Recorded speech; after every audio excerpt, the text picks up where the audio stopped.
This happened when I was really young. I'm talking second or third grade, so I must have been around 7 or 8. Most of my childhood memories are blurry, but this one plays in my mind like it happened last week. And once you hear what happened, you'll understand why. It had been raining hard all day. The kind of storm where you can barely see past your own windshield. After school, my parents picked me up, brought me home, and then quickly got ready to leave again for some upscale event. I don't remember if it was a fundraiser or a dinner party, or whatever adults do at night, dressed in fancy clothes. They left me home alone. That wasn't super unusual. I was mature for my age. At least that's what they always said. Besides, they weren't supposed to be gone for long. Just a couple hours, but the storm got worse. Way worse later that night. They called the house phone, yeah, the landline. This was before every kid had a cell phone. My mom sounded really stressed, apologizing over and over. Turns out the roads were too flooded to drive back safely. They were going to spend the night at a friend's house nearby instead of risking the trip back. I told them I was fine. Honestly, I was kind of excited. No bedtime, no rules. Just me, a pile of candy, and the living room TV. Before hanging up, my mom gave me a list of things to do before going to bed, lock all the doors, close the blinds, leave one light on downstairs. You know, typical parent stuff. I said I'd do it, but being a kid, I figured I'd wait until right before bed. I was planning on staying up late anyway, maybe even all night, if I could. Of course, I crashed on the couch sometime around midnight. Sugar crash, probably. I didn't even realize I'd fallen asleep.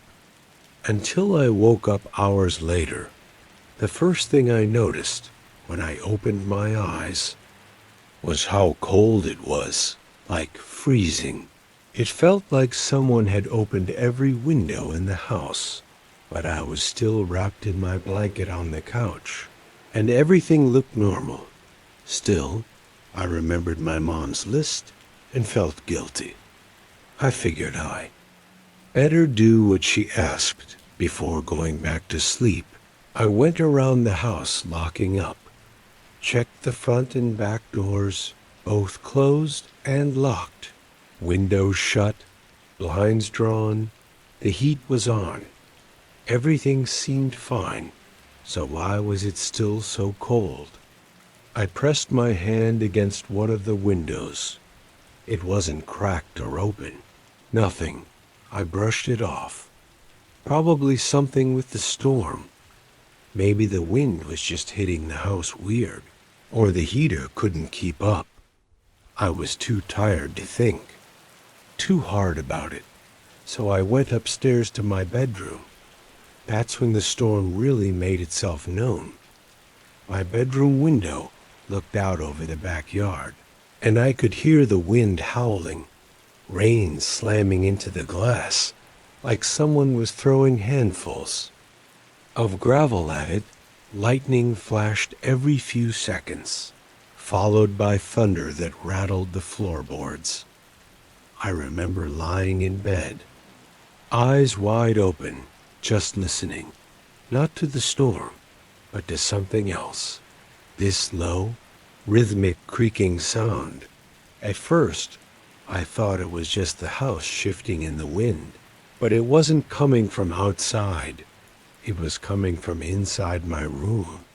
I sat up and looked around, heart thudding in my chest. The storm lit up the room in bursts, like a strobe light. In one of those brief flashes, my eyes were drawn to the closet. The door was open, not wide open, just barely ajar, but I knew I'd closed it earlier. I always did. I couldn't sleep with it open, never could, and now it was open. I stared at it, frozen, another flash, for a moment. I thought I saw something movement. Maybe a shadow just behind the door. I didn't wait to find out. I slipped out of bed as quietly as I could and tiptoed out of the room. That short walk to the hallway felt like the longest distance I'd ever covered. I didn't breathe. I didn't blink. Once I was downstairs, I crawled under the dining room table and just hid. That's when I finally let myself cry. I didn't know what to do. My parents were miles away, and I couldn't call anyone without having to go back upstairs. The only thing I could do was wait and hope and pray. And then I heard the footsteps. They were slow and uneven, like someone was limping or drunk, but they weren't coming from upstairs. They were coming down the stairs. I held my breath. The steps were loud, not the kind of creaking wood makes under your own weight, but this chaotic stomping sound, like whoever it was didn't know how to walk properly, like they were flinging themselves down each step, and then silence right outside the dining room. From where I was hiding, I could see their feet. Bare feet, mud-streaked, yellowish skin, covered in scratches, like they'd been running through thorn bushes. They were shaking, twitching, almost inhuman. They dropped something. Clang. A wrench. It hit the floor inches from me. I could see it roll to a stop. I couldn't scream, couldn't move. I just sat there, waiting to die. But they didn't pick it up. They stood there for what felt like forever. Then, just like that, the feet turned and walked away. I heard them stumbling through the kitchen, crashing into furniture. I stayed perfectly still, barely breathing. And finally, the front door opened, then shut. They were gone. I don't know how long I stayed under the table, long enough for the storm to calm down, long enough for the sun to start coming up. When I finally moved, I picked up the wrench. It was real, solid, cold, not a dream. I locked the door behind them, and I went upstairs, crawled into bed, and slept like I hadn't slept in weeks. I never told my parents. I don't know why. Maybe it was guilt. Maybe it was fear that they wouldn't believe me.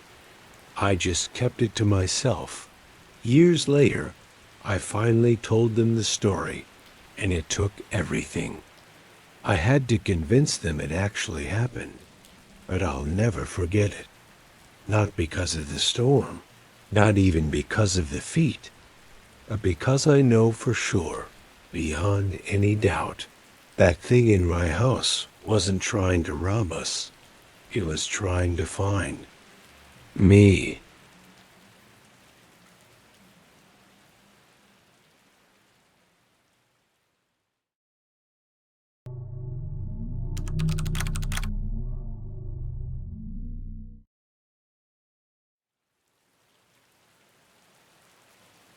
It happened on a cold, rainy Saturday night. When I was 15, I still remember everything vividly. The kind of memory that etches itself into your brain and refuses to fade, no matter how much time passes. I'm an only child and live with my parents in a quiet, decently sized neighborhood. We're in one of those suburban areas where crime is nearly non-existent. That illusion of safety is probably what makes what happened that night even more disturbing. I've always had issues falling asleep, medical stuff.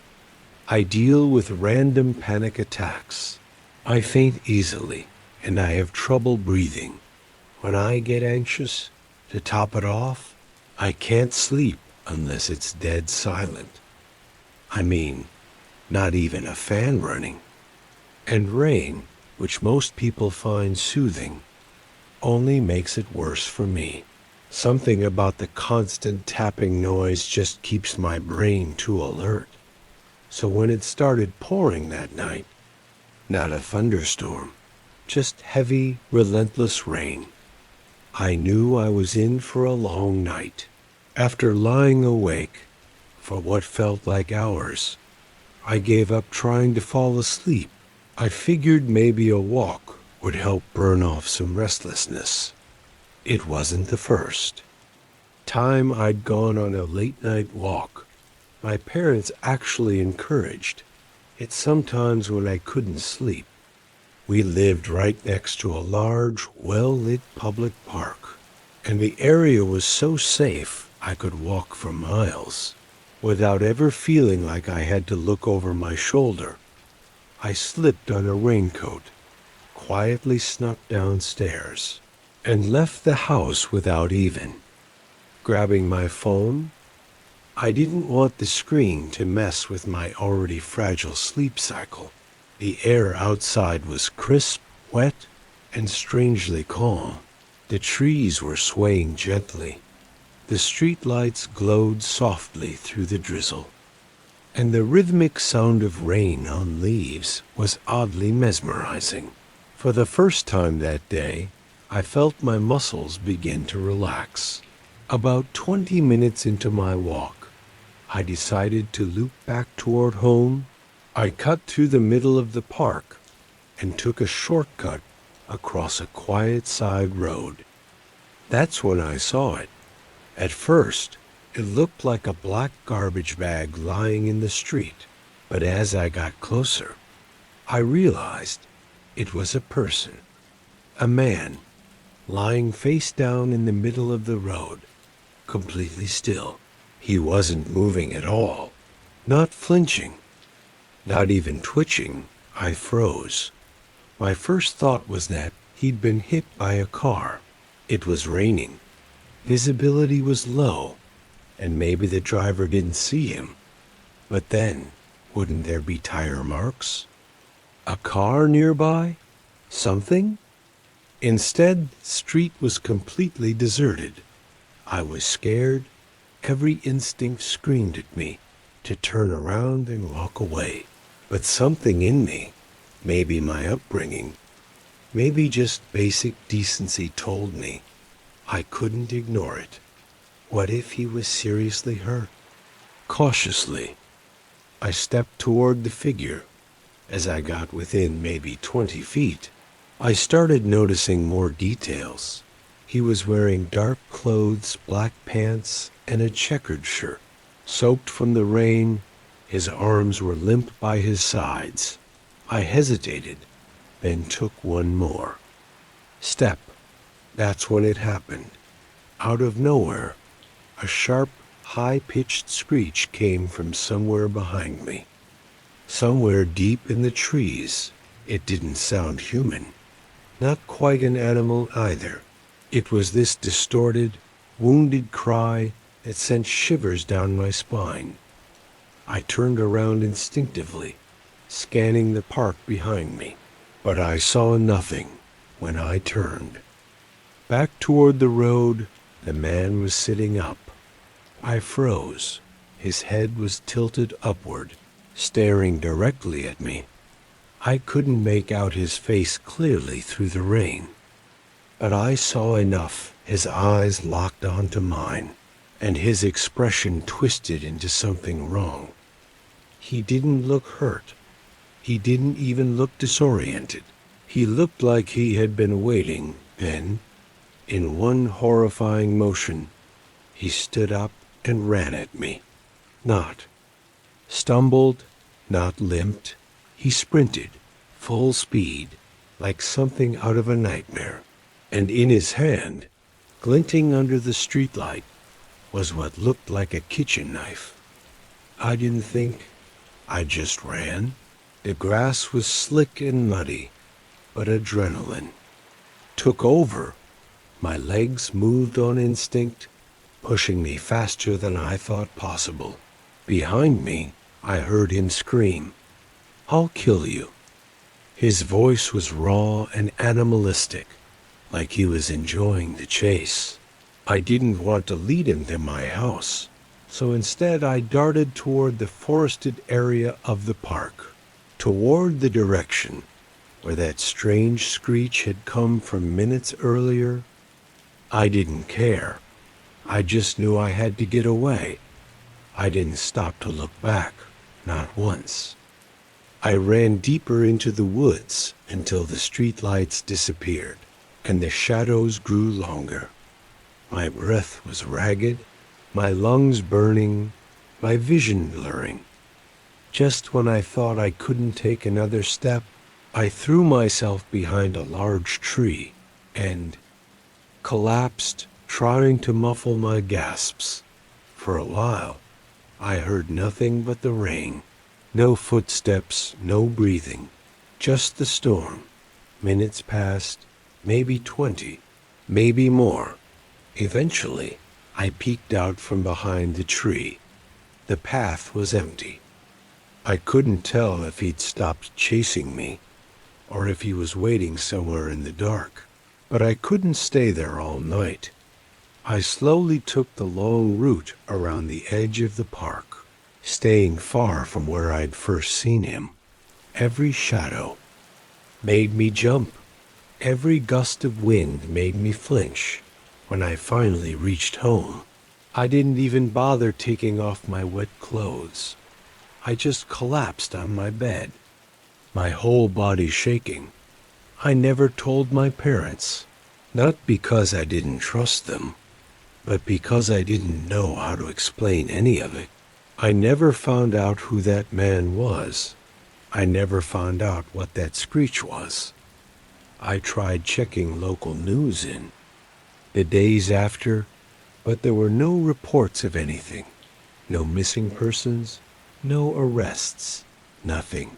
It's been years since that night, but I still think about it sometimes, when the rain starts falling late at night. Now, I never leave my house after dark, not anymore.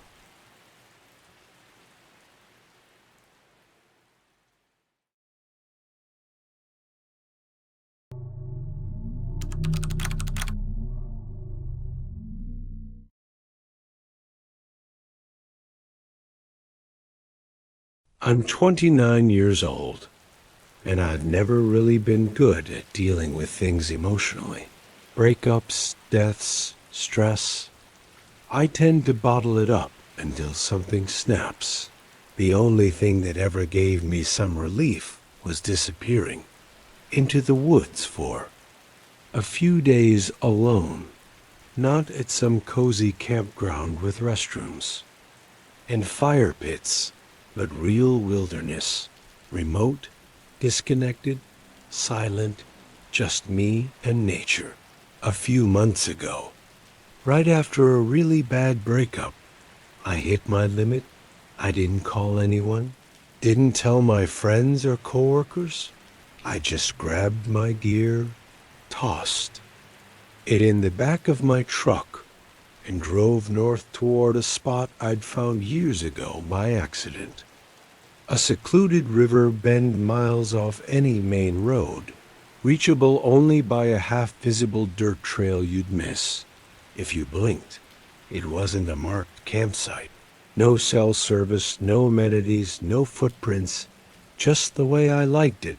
But as soon as I turned off onto the trail, my stomach tightened. There were already 2 trucks parked near the trailhead, one gray, one white, both empty. I couldn't see anyone nearby, but just knowing people were out there, it killed the sense of isolation I needed. I debated turning back, but I figured whoever they were probably off fishing or setting up far away. The river stretched for miles. I could still find solitude. So I locked up, threw on my pack, and started hiking downstream. About 15 minutes in, I saw them. Two men standing waist deep in. The water, bearded, bulky, both with these weathered-looking coats and boots. It seemed more military surplus than camping wear.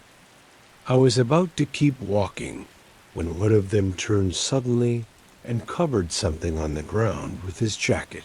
The other gave me this twitchy half-smile and called out, "Just shooting cans. Didn't mean to freak you out. Shooting cans? In the river?" It didn't add up. His voice was too rehearsed, too quick, like he'd practiced the line. I didn't say anything, just nodded and kept walking. Still, something about it crawled under my skin, the way they moved, the way they watched me go. But I told myself rural folks can be awkward. Maybe they were just being careful, not wanting trouble. I pushed it down eventually. I found a decent spot tucked into a bend where thick trees shielded me from the trail. No signs of anyone nearby. I pitched my tent, unpacked, and spent the next hour reading, letting the sound of the river and the drizzle lull me into some kind of peace. Later that evening, I walked down to the river rocks, just watching the current. That's when I saw him again, one of the fishermen, standing on the opposite bank. Alone, he waved. I hesitated, but figured there was no harm in waving back. Then he shouted, "Hey, what's your name?" I should have lied, but I didn't. Maybe I was too relaxed. Maybe I wasn't thinking. I yelled back, "Anisha." He just stood there for a moment. Then he reached into his coat and pulled something out. I thought it was a phone, until I realized it was a disposable camera. He raised it and snapped a photo of me across the river. No explanation, no comment. He just turned and disappeared into the woods. My chest went cold. That wasn't normal behavior. Not even backwoods awkward. That was off. I retreated to my tent, zipped it up, and tried to shake it off. But the unease lingered. I didn't cook dinner. I didn't read. I just lay there in my sleeping bag, wide-eyed, listening to the soft. Rain tapped the nylon at some point. I don't know when I heard it. A sound that didn't belong. Soft, muffled, careful footsteps. Not steady ones, uneven, like someone trying not to be heard. I held my breath. The steps circled my tent, slowly, deliberately. I keep a Glock tucked in a holster attached to my sleeping bag, not because I'm paranoid, but because I'm not stupid. I didn't even hesitate. I slid it out, flicked off the safety, and with one motion, unzipped the tent and stepped out. Into the night, flashlight in one hand, gun in the other, and there he was, about 20 feet away, barely visible through the trees, standing half behind a trunk, like he thought I wouldn't see him. Blank expression, no emotion, just staring. And in his hand, a small axe, not the kind you'd use for wood, the kind you'd use to end someone quickly. My arms trembled, but I kept. The gun up, leave now or I will shoot. He didn't flinch, didn't blink, just stood there, like I was speaking a language he didn't understand. Then finally he muttered, Even said not to come find you, but I had to take care of. Yvonne, the air felt like it cracked, like everything around us just paused. I said go. I shouted and fired a shot straight into the tree above him. He jumped back, startled. I leveled the barrel at his chest. Drop the axe now. He did. No resistance. Just bent down slowly and let it fall to the mud. Take off your shoes. I commanded, now. He stared at me, confused, but obeyed. Turn around, hands on your head. He hesitated, but finally complied. I kicked the axe toward my gear and moved fast, forcing him to pull out my things one by one. No sudden moves, no surprises. I packed the essentials into my pack and stuffed the axe deep inside. I grabbed his boots and chucked them as far into the woods as I could. And I told him to walk barefoot in the opposite direction until I couldn't see him anymore. He didn't argue. He just walked. Once he vanished into the trees, I bolted. I didn't even try to find the trail again. I just scrambled through the dark, slipping in mud, branches slashing my face. My flashlight flickered. Every second, I expected to hear him behind me, but I didn't stop. It took nearly 40 minutes, but I made it back to the pullout. Both trucks were still there. I didn't wait to find out which was his. I tossed my gear into the bed of my truck, peeled out, and didn't stop driving until I hit the first gas station with lights and a payphone.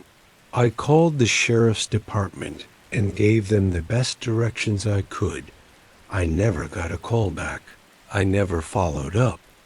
But sometimes I wonder about Ivan. Whoever he was, whatever taking care of him meant, I still go camping. But now I don't go alone. And I never tell strangers my real name.